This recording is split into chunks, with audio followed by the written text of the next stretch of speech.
दोस्तों, हमारी कहानी चल रही है पनार के नरबख्शी बाग की। कहानी के पिछले भाग में मैंने बताया था कि किस तरह से आदमखोर बाघ ने घर के अंदर घुस के एक महिला और उसके पति के ऊपर हमला कर दिया था। और फिर जिम कॉर्बेट साहब वहाँ अगले दिन पहुँचे थे हमला होने के, और रात भर जिम कॉर्बेट साहब वहाँ रहे। फिर अगले दिन जब वहाँ से छोड़ के गए तो उसके बाद महिला ने भी दम तोड़ दिया था। अब चलते हैं ये जानने के लिए कि फिर क्या हुआ। मैंने बोला था ना लास्ट टाइम कि फिर क्या हुआ बाद में बताऊंगा, तो बता रहा हूँ फिर क्या हुआ। जिम कॉर्बेट साहब लिखते हैं, भले ही हमारी ज़िंदगी कितनी ही खुशियों से भरपूर क्यों ना हो, लेकिन उनमें से कुछ पल ऐसे होते हैं जिनको याद करते हुए हमें एक विशेष अनुभूति होती है, एक बड़ी स्पेशली याद आती है। अरे यार, उस टाइम क्या आनंद आया था, क्या समय था। वो होते हैं ना कुछ पल ऐसे। तो उनके लिए भी ऐसा समय 1910 का था, क्योंकि 1910 में उन्होंने मुक्तेश्वर के नरबख्शी बाग और ये पनार के नरबख्शी तेंदुए को मारा था। इसके अलावा एक बड़ी ऐतिहासिक काम इन्होंने और किया था। ये दोनों बड़ी घटनाओं के बीच जिम कॉर्बेट साहब और उनके आदमियों ने मोकामा घाट में बिना किसी मशीन की सहायता से 5,500 टन सामान को संभाल के रखने के लिए उसे एक ही दिन में पूरा किया। मतलब उसको संभाल के रखने का जो काम था 5,500 टन, उसे एक ही दिन में पूरा किया और हमेशा के लिए एक रिकॉर्ड बना दिया था। ये मैनुअली किया गया काम था, कोई मशीनें यूज़ नहीं हुई थी, तो ये भी अपने आप में रिकॉर्ड था। पनार के बाघ को मारने का इनका पहला प्रयास अप्रैल 1910 में किया गया था, और उसी साल के सितंबर महीने से पहले ये उस आदमखोर के जो बाघ जो था वो उसके शिकार के लिए समय नहीं निकाल पाए। इनको समय नहीं मिला। इन्हें कुछ पता ही नहीं था कि अप्रैल और सितंबर के बीच इस बीच बाघ ने कितने और लोगों को मार दिया है। क्योंकि दोस्तों, इस संदर्भ में उस समय की सरकार के द्वारा कोई भी विज्ञप्ति वगैरह प्रकाशित नहीं की जाती थी। इनको सिर्फ इतना पता था कि एक बार वो अपना हाउस ऑफ कॉमन्स में इसके बारे में कुछ प्रश्न जरूर पूछे गए थे। ये इनको पता था कि वहाँ तक की बात पहुँच गई है। मतलब हालत ये थी कि यहाँ तक कि जो हमारे ये भारतीय समाचार पत्र जो न्यूज़पेपर थे, उसमें भी इस बात का कहीं कोई उल्लेख नहीं किया जाता था, कहीं उसके बारे में कोई विवरण नहीं मिलता था। ये पनार का आदमखोर 400 इंसानों को मारने वाला के लिए जाना जाता था कि इसने 400 इंसानों को मारा है, जबकि उधर रुद्रप्रयाग के बाघ ने केवल 125 शिकार किए थे। ये सरकारी आंकड़े बता रहा हूँ मैं आपको। 125 शिकार किए थे रुद्रप्रयाग वाले ने, और इसकी चर्चा सारे समाचार पत्रों के फ्रंट पेज पर की जाती थी।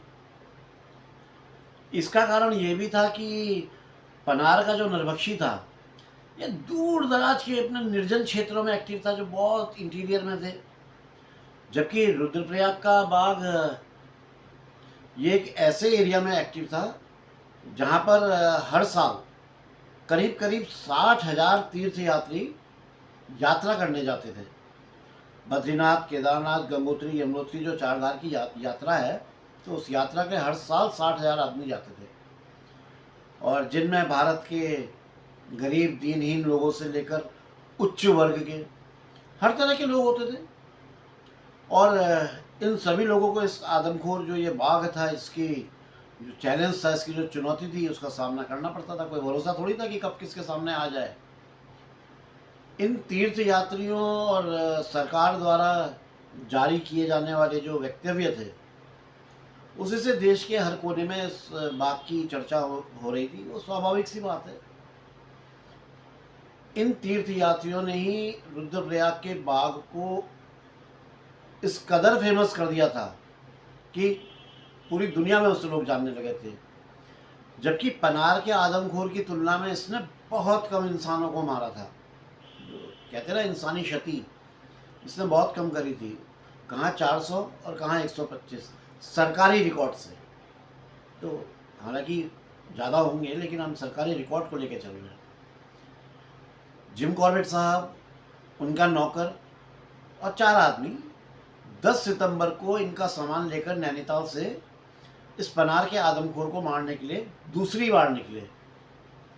अच्छा, उस दिन जो है आसमान में बादल छाए हुए थे और ये लोग जो है सुबह 4 बजे इन्होंने नैनीताल वाला अपना घर छोड़ा और कुछ मील दूर का रास्ता ये तय कर चुके थे कि अचानक से जो है बारिश शुरू हो गई। पहाड़ों में बारिश का कोई ऐसा फिक्स तो होता नहीं है, और ना सिर्फ बूंदाबांदी, मूसलाधार बारिश शुरू हो गई। मूसलाधार बोलते ना, भयानक वाली बारिश। सारा दिन बारिश होती रही और ये लोग 28 मील की पैदल यात्रा करके अल्मोड़ा पहुंचे।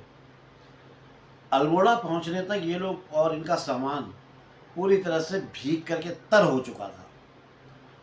इन्हें इस्तीफे साहब के साथ रात बितानी थी, लेकिन इनके पास पहनने के लिए एक भी कपड़ा ऐसा नहीं था जो सूखा हुआ हो। सब तो भीगे हुए थे। जो इनका रक्सैक वगैरह रहा होगा उसके अंदर तक के सारे कपड़े भीग गए थे। इसलिए इन्होंने इस्तीफे साहब को सॉरी बोला और बोला कि सर मैं नहीं आ पाऊँगा, आई एम सॉरी, और मैं यहीं डाक बंगले में ही रात बिताऊँगा।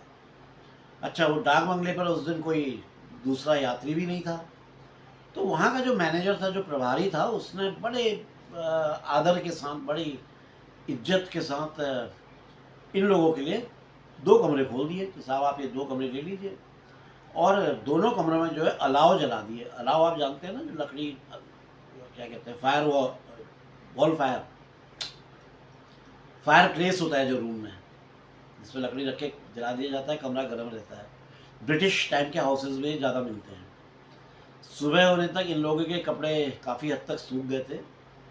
इनका इरादा ये था कि ये लोग अल्मोड़ा से आगे उसी रास्ते पर चलें जिस पर ये अप्रैल में गए थे, मतलब लमगड़ा, देवी दूरा, डोल वाला जो रास्ता था।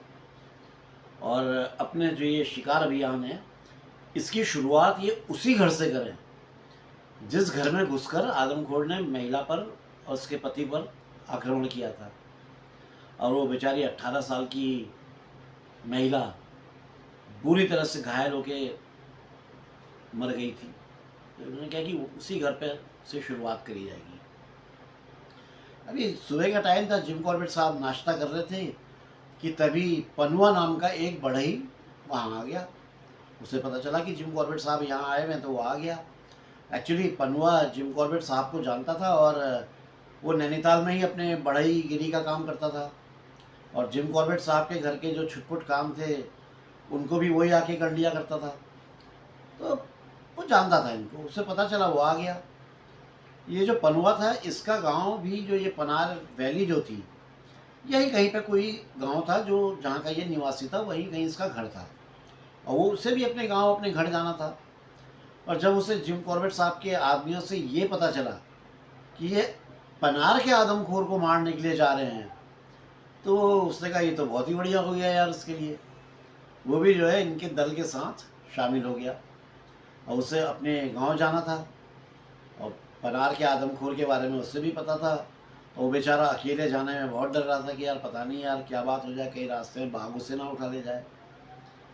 और एक बात और थी कि पनुआ का, क्योंकि गांव उस क्षेत्र में था, पनार क्षेत्र में, तो उसे इस एरिया की पूरी जानकारी थी। तो उसने जिम कॉर्बेट साहब को सलाह दी कि साहब ये देवी धुरा वाले रास्ते पर जाने के बदले आप पिथौरागढ़ की ओर जो सड़क जाती है इससे चलें, ये ज़्यादा छोटा और ज़्यादा अच्छा रास्ता रहेगा। उसकी बात को सुनकर जिम कॉर्बेट साहब ने अपना मैप ऐप खोला, सब चेक वेक किया, और फिर फाइनली अपनी योजना को चेंज कर दिया। जो उन्होंने प्रोग्राम बनाया था वो चेंज कर दिया, और अब पिथौरागढ़ वाली सड़क पर जाने इसका निर्णय ले लिया। अब अल्मोड़ा से नाश्ता वास्ता करना, सब चेक करना, डिस्कशन करना, ये सब करने में थोड़ा टाइम अल्मोड़ा में लग गया इनको। फिर भी ये अल्मोड़ा से निकल गए, और अल्मोड़ा से लोग निकल के एक जगह पड़ती है आगे, बाड़े छीना के बाद आता है पनुआ नौला। तो ये पनुआ नौला पहुँचे। पनुआ नौला में फॉरेस्ट का डाक बंगला है, इन्होंने वहीं रात बिताई, और फिर अगले दिन सुबह जल्दी ही इन लोगों ने अपनी आगे की यात्रा शुरू कर दी, यानी कि पनार के लिए, पनार वैली के लिए। कुछ मील दूर आगे जाने के बाद इन लोगों ने पिथौरागढ़ की ओर जो सड़क जा रही थी उसको छोड़ दिया और वहाँ से दाहिनी ओर मुड़ गए। अब ये लोग बाघ की ये जो मैनीटर था इसकी टेरिटरी में थे। अब आ गए टेरिटरी में। अच्छा, ये जो एरिया था इसमें सड़कें तो थी नहीं, लेकिन पगडंडियाँ थी, और ये पगडंडियाँ ही वो एकमात्र साधन थे जो एक गांव से दूसरे गांव के बीच संचार का माध्यम थे। इन पगडंडियों में चलकर ही जो है एक गांव से दूसरे गांव में आना जाना वगैरह किया जा सकता था। उस टाइम में मोटर वोटर वगैरह इतना सब होता नहीं था, इतनी रोडें होती नहीं थी। और उत्तराखंड तो वैसे भी 1905 में इमेजिन कीजिए क्या रहा होगा। तो बहुत ही बैकवर्ड, बड़ा पिछड़ा एरिया। तो ये लोग बहुत धीरे धीरे चल रहे थे, क्योंकि सैकड़ों वर्ग मील क्षेत्र में जो गांव वगैरह बसे थे वो बहुत दूर दूर बसे थे। और जो ये मैनीटर लेपर्ड था, यानी कि आदमखोर बाघ, इसके ठिकाने का भी कोई पक्का पता नहीं था कि यार कहाँ होगा, किस एरिया में अभी एक्टिव होगा। इसलिए इन लोगों ने मतलब एक एक गांव में जाके पूछताछ करना इनको बहुत ज़रूरी था। तो ये वही कर रहे थे। सालन और रंगोट पट्टियों से गुजरने के बाद ये लोग चौथे दिन की शाम को चकाती गांव पहुंचे। एक वहाँ पे गांव है चकाती। चौथे दिन की शाम को ये वहाँ पहुंचे। इस गांव के प्रधान ने बताया कि साहब अभी कुछ ही दिनों पहले पनार नदी की दूसरी तरफ बसे एक गांव बसा हुआ है जिसका नाम सनौली है। वहाँ पर आदमखोर बाघ ने एक आदमी को मार डाला, एक किल किया है, एक आदमी को मार डाला है। हाल ही में भी जो ये बहुत ज़्यादा बारिश थी, इसके कारण पनार नदी में बाढ़ आई हुई थी, भयानक बनी हुई थी वो, इतना ज़्यादा पानी इसमें था। और गांव के प्रधान ने जिम कॉर्बेट साहब से कहा कि अगर वो चाहें तो रात में उसके गांव में ही बिता सकते हैं, और उनसे ये भी उससे बोला कि अगर आप यहीं रुक जाएंगे तो वो कल सुबह जो है एक किसी लड़के का, किसी आदमी का इंतज़ाम, एक गाइड का इंतज़ाम कर देगा जो इन लोगों को नदी पार करने के लिए किसी सेफ और सिक्योर्ड जगह पे ले जाएगा, यानी सुरक्षित जगह पे ले जाएगा जहाँ से नदी को आराम से पार किया जा सके, क्योंकि बाढ़ आई हुई थी ना। अच्छा, अब 1905 की घटना बता रहा हूँ। उन दिनों पनार नदी पर कोई पुल था भी नहीं। मुझे याद है बहुत टाइम, कुछ साल पहले तक तो एक लकड़ी का पुल था, बड़बड़ बड़बड़ करता था जैसी गाड़ी जिस पर जाती थी। अब पता नहीं है कि नहीं, काफ़ी साल पहले की बता रहा हूँ मैं। प्रधान की बातों को सुनकर जिम कॉर्बेट साहब ने ये डिसाइड कर लिया कि अब रात यहीं इस गांव में बिताई जाए। और अगली सुबह उस गाइड को, जिसे प्रधान इनके साथ भेजने वाला है, उसे साथ लेकर ये सनौली गांव की तरफ जाया जाएगा। जब इन्होंने गांव में रुकने का निर्णय ले लिया तो प्रधान ने इनसे कहा कि वो एक काम करेगा कि वो अपने मकान की दूसरी मंजिल में 2 कमरे इनके और उनके जो आदमी हैं इनके, उनके लिए साफ़ सफाई करा के खाली करवा देगा। अच्छा, जब जिम कॉर्बेट साहब और प्रधान ये सब आपस में गॉसिप कर रहे थे, बातचीत चली रही थी, तो ऐसी जिम कॉर्बेट साहब की नज़र पड़ी तो उन्होंने ध्यान दिया कि उधर कोने का जो लास्ट वाला कमरा है निचली मंजिल का, वो भी खाली पड़ा हुआ है। जो उस मकान का जो आखिरी कमरा है वो भी खाली पड़ा हुआ है।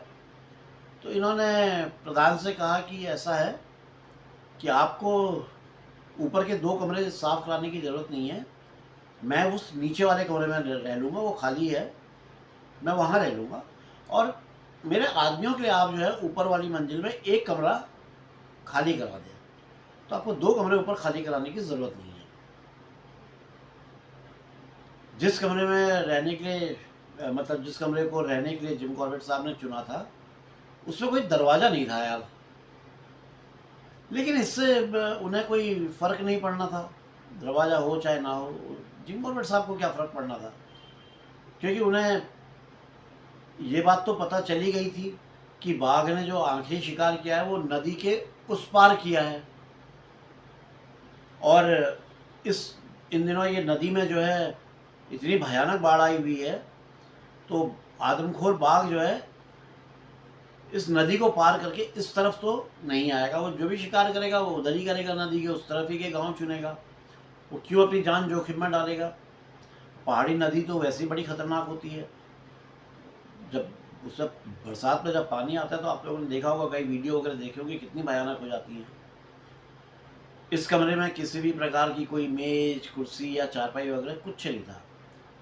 इनके आदमियों ने जो है झाड़ू मार करके कमरे को साफ़ कर दिया, और कमरे से जो अंदर से जो घास फूस के तिनके और कंबल के टुकड़े वगैरह जो भी सब कचरा जो भी निकला वो सब उठा के बाहर रख दिया। कमरे की सफाई करते वक्त ये आदमी आपस में बातें कर रहे थे कि भाई जो भी इस कमरे में रहता होगा यार वो बहुत ही गंदा आदमी होगा। मतलब इतने गंदा कमरा करके रखा हुआ है तो बहुत ही बेकार, बहुत गंदा आदमी होगा। फिर उन्होंने सब साफ़ सफाई करके खैर जो मिट्टी का फर्श था उस पर जिम कॉर्बेट साहब की चटाई बिछाई और इनका बिस्तर लगा दिया। बिस्तर पर बैठकर जिम कॉर्बेट साहब ने अपना डिनर किया, जो रात का खाना था कि नौकर ने बनाया और फिर इन्होंने खाया।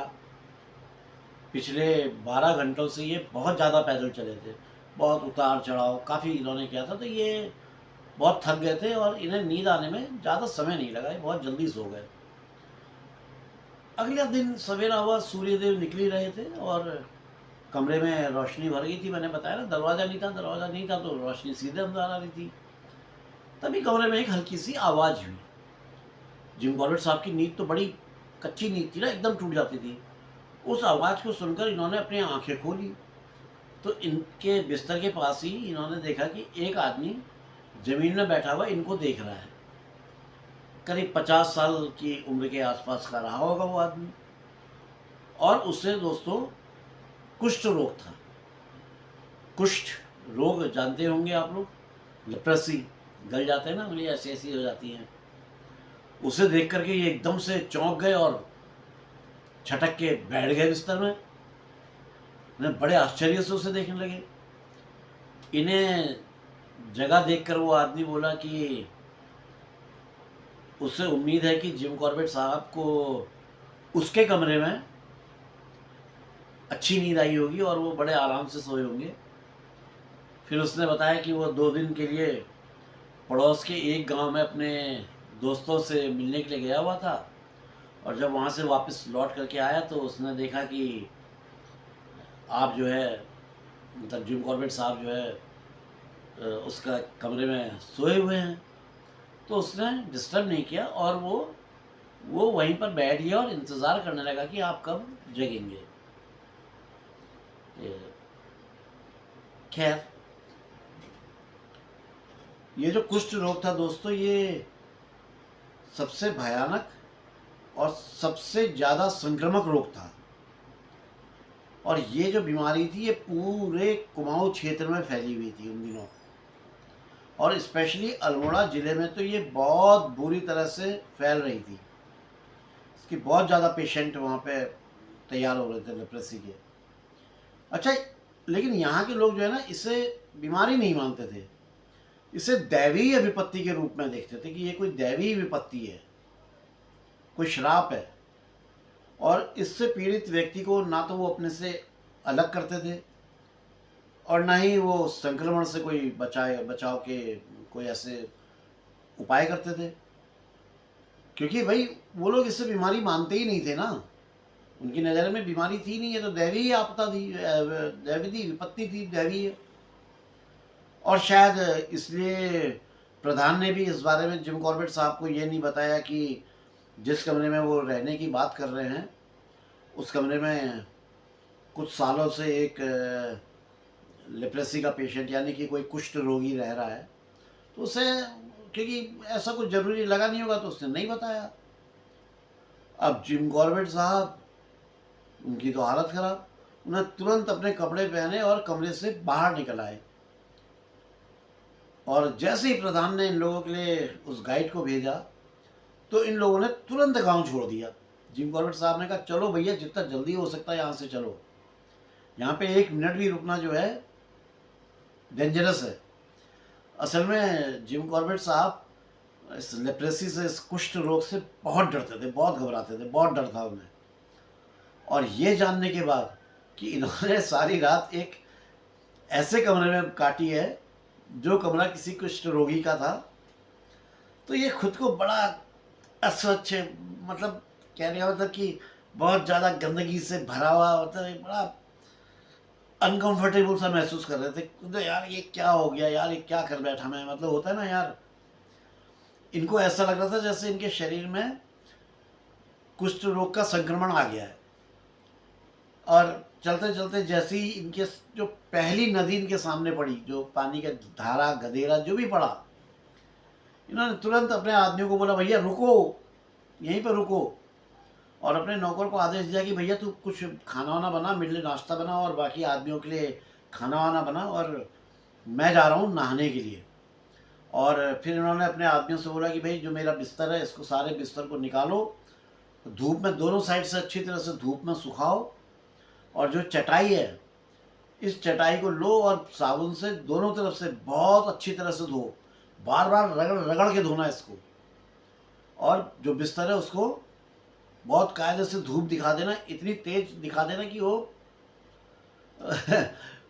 जो भी संक्रमण है वो वैसे ही खत्म हो जाए।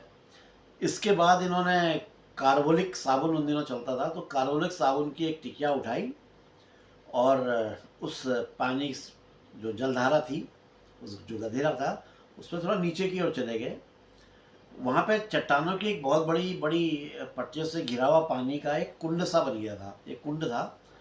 इन्होंने अपने पहने हुए सारे कपड़े उतारे और उस कुंड में उन्हें साबुन से रगड़ रगड़ रगड़ रगड़ के पहले तो धोया, खूब तबीयत से अच्छी तरह से, उल्टा करके सुल्टा करके हर तरह से धोया, और उसके बाद उसी साबुन से खुद को भी जो है रगड़ रगड़ के साफ किया, पूरा पूरे शरीर को, मतलब हाथ पहुँचा, ये कर वो कर, जैसे तैसे करके साफ किया। शरीर पे बार बार साबुन लगा रहे थे और फिर पानी में नीचे अंदर जा रहे थे, फिर साफ करते थे, फिर बाहर निकल रहे थे, फिर साबुन लगा रहे थे। अब जब इन्हें पूरी तरह से विश्वास हो गया कि अब जो है रोग का एक भी कीटाणु इनके शरीर में अब नहीं रह गया होगा, तो ये पानी से बाहर निकल के आए। मतलब ये 1-1.5 घंटा तो पानी में नहाते रहे, ये समझ लीजिए। अब तक इनके कपड़े भी सूख गए थे, जो इन्होंने कपड़े धो धा के सुखाने डाले थे वो भी सूख गए थे। हालांकि इतनी ज़ोर से वो रगड़ दिए थे इन्होंने, वो उस वजह से थोड़ा सिकुड़ गए थे, लेकिन ओके, पहनने लायक थे। तो वो हाफ पैंट पहनते थे ना, वो शॉर्ट्स शिकारी वाली जो होती है, और वही शर्ट पहनते थे। अच्छी तरह से नहा धो के कपड़े पहन के ये अपने आदमियों के पास आए। फिर क्योंकि भूख भी लग गई थी, तो फिर इन्होंने अपना नाश्ता किया। अब ये अपने आप को काफ़ी स्वच्छ और अपने आप को काफ़ी फ्रेश फील कर रहे थे कि हाँ यार अब मैं जो है साफ़ हूँ, अब मेरे अंदर कोई ऐसे उसके कीटाणु अब नहीं होंगे। हाँ, जो अभी तक ये अपने आप को देख के घिना रहे थे यार कि पता नहीं कितने कीटाणु इनके शरीर में चिपक गए हैं, तो ये उस सोच से जो है इनको अब राहत मिल गई थी। अब ये कि कंफर्टेबल हो गए थे जी, नहीं नहीं अब यार अब कीटाणु नहीं है, अब तो अब ये अब नहीं, अब सब ठीक है। प्रधान ने इनको जो गाइड दिया था उसकी, वो करीब 4 फुट 6 इंच लंबा आदमी था। अब इसको 4 फुट 6 इंच लंबा कह लूँ या 4 फुट 6 इंच छोटा कद का कह लूँ, आदमी था। उसका सर बड़ा और बाल घने और लंबे थे, उसका शरीर बलिष्ठ था और टांगें थोड़ा छोटी थी, और ये बहुत कम बोलने वाला व्यक्ति था, मतलब बोलता ही नहीं था, बहुत कम बोलता था। जब जिम कॉर्बेट साहब ने उससे पूछा कि भाई अभी हमें कितनी कठिन चढ़ाई और चढ़नी होगी, तो उसने अपने दोनों हाथ फैला दिए। अब ये उसका उत्तर था, भाई कितना चलना है, मतलब कि अभी बहुत चलना है जी। इसके बाद वो इन लोगों को एक खड़ी ढलान में एक नीचे गहरी घाटी में ले गया। एक घाटी थी जो रास्ता नीचे को उतर रहा था, उस पर ले गया। अब जिम कॉर्बेट साहब को उम्मीद थी कि अब यहाँ पहुँच के ये मुड़ेगा और उस तरफ जाएगा, जहाँ पर नदी जो है घाटी से मिलती है, यानी कि जहाँ पे घाटी और नदी मिल जाती है, तो ये उस तरफ जाएगा। लेकिन वो लड़का, वो आदमी बिना कुछ बोले सीधे चलता रहा, वो उधर को मुड़ा ही नहीं। उसने खुले हुए मैदान को पार किया और दूसरी तरफ स्थित पहाड़ पर, मतलब मैदान पार करके जो दूसरा पहाड़ था उस पर सीधा चढ़ने लगा। ये जो पहाड़ था सीधी चढ़ाई वाला होने के साथ साथ खूब कांटेदार झाड़ियों से भी भरा हुआ था। और जो यहाँ की ज़मीन थी वो मतलब बजरी वाली ज़मीन नहीं होती, बलुआ ज़मीन फिसलती है, जो थोड़ा दबती भी है फिसलती भी है, वैसी ज़मीन थी, जिस कारण उस पर चलने में बहुत कठिनाई हो रही थी। तो सोचिए, एक तो खड़ी चढ़ाई, उसमें से दुनिया भर के कांटे कांटे, और ज़मीन ऐसी की जिसमें फिसल रहा हो पाँव। और दोपहर हो गई थी तो सूरज भी अब जो है ठीक सर के ऊपर आ गया था और बहुत तेज गर्मी हो रही थी। ये लोग पसीने से तरबतर हो चुके थे और किसी तरह से पहाड़ की चोटी पर पहुँचे। लेकिन वो लड़का जो वो इनका गाइड था, उसकी टांगें देख के ऐसा लगता था जैसे वो पहाड़ों पे चढ़ने के लिए ही बना हुआ हो। वो बिल्कुल नहीं थका था, उससे कोई फर्क नहीं पड़ा था, जबकि ये लोग बेहाल हो गए थे, हालत खराब हो गई थी इन लोगों की। पहाड़ की चोटी से जो चारों तरफ का जो व्यू था बहुत ही खूबसूरत था। और ये लोग वहाँ पहुँच के सब देख के भी, मतलब बैठ के इन्होंने सांस ले ही रहे थे। तो गाइड ने बताया कि भाई अभी आप लोग कहाँ बैठ रहे हो, अभी पनार नदी तक पहुँचने के लिए तो इन लोगों को जो सामने जो आपको ये जो जो दो ऊंचे ऊंचे और ये जो बड़े बड़े जो ये दो पहाड़ दिख रहे हैं ना, इनको पार करना है। तो ये सब जो है एक दूसरे का मुंह ताकने लगे, यार भाई ये क्या कह रहा है यार, अभी वो चढ़ना है फिर वहाँ से उतर के फिर वो चढ़ना है। अब वो जो पनवा बढ़ई जो अपने परिवार के सदस्यों के लिए, अपने जो फैमिली मेम्बर्स के लिए एक गिफ्टों का, उपहारों का जो बंडल अपने कंधे में लेके जा रहा था, उसने उसे नीचे रखा और उसमें से एक भारी भरकम कोट बाहर निकाला और उसे गाइड को पकड़ा दिया और कहा, ऐसा है भाई सुन, तूने हमें कुमाऊं के जितने पहाड़ हैं सब पे चढ़ा उतार दिया है, अब चढ़ा भी रहा है उतार भी रहा है, अभी फिर कह रहा है कि चढ़ना है उतरना है, तो अब इस कोट को भी तू ही पकड़, ये इतना भारी हो गया मेरे लिए कि अब मेरे से नहीं चला जा रहा, तू तू ही इसको पकड़ के चलेगा। उस लड़की ने भी कोई आनाकानी नहीं करी, उसने अपने शरीर के चारों तरफ बंधी बकरी के बालों से जो रस्सी बनी होती है ना, उस डोरी को खोला, फिर कोट की एक तह बनाई और फिर उसे जो है उस रस्सी की सहायता से वो कर लपेट लुपोट करके अपनी पीठ पर उसने बांध लिया। और फिर इन लोग ढलान में उतरना इन लोगों ने शुरू कर दिया। जो टॉप पे पहुंचे थे तो अब उतरना भी था, अब इन्होंने उतरना शुरू कर दिया। अब कई बार नीचे ऊपर, ऊपर से फिर नीचे, फिर नीचे से ऊपर, फिर ऊपर से, मतलब पहाड़ चढ़ते उतरते ऐसा करते करते करते ये लोग एक घाटी के पास पहुंचे, जहाँ से इन लोगों को पनार की नदी दिखाई पड़ी। इन्होंने देखा, अरे यार वो है नदी, पनार नदी, चलो फाइनली पनार नदी के पास पहुंच गए। अभी तक इन लोगों को कोई गांव या कोई इंसान या कोई जानवर कुछ नहीं दिखाते थे पूरे रास्ते में, और जिस जमीन पर ये लोग चल रहे थे उस पर कोई पगडंडी या कोई ऐसा रास्ता भी नहीं बना था जो सुविधाजनक हो, जिस पर आराम से चला जा सके। लेकिन अब ये ऐसी जगह में पहुंच गए थे जहाँ पे एक सकरा सा रास्ता सा बना हुआ था जो नीचे नदी की ओर जा रहा था। ये लोग नदी के जितना जितना नज़दीक जा रहे थे, नदी का उतना ज़्यादा, उतना ही विकराल रूप दिखाई पड़ रहा था। मैंने बताया ना, बाढ़ आई हुई थी, और पहाड़ी नदी की बाढ़ बड़ी खतरनाक होती है, तो वो उतनी डेंजरस दिखाई पड़ रही थी। एक रास्ता जो नदी को पार करके ऊपर की ओर जाता था, नदी पार करें और फिर वहाँ से ऊपर की चढ़ाई चढ़ें, तो उस गाइड ने बताया कि वहाँ पर एक घाट है जहाँ से हम पार कर सकते हैं, लेकिन नदी में बाढ़ आई हुई थी और वो घाट डूबा हुआ था। तो उसे पार करना तो जिम कॉर्बेट साहब को बहुत ही रिस्की लग रहा था, बहुत ख़तरनाक लग रहा था। वो जो लड़का जो गाइड था उसने समझाया, उसने आश्वासन दिया कि नहीं नहीं साहिब, डरिए मत, ये जो जगह है ये बिल्कुल सेफ़ है और यही इकलौती जगह है जो सेफ़ है और बस यहीं से हम नदी को पार कर सकते हैं, बाकी और कहीं आपको कोई जगह मिलेगी नहीं। तो फाइनली जिम कॉर्बेट साहब ने अपने जूते मोजे उतारे और पनुआ का हाथ पकड़कर पानी में अपना कदम आगे बढ़ा दिया।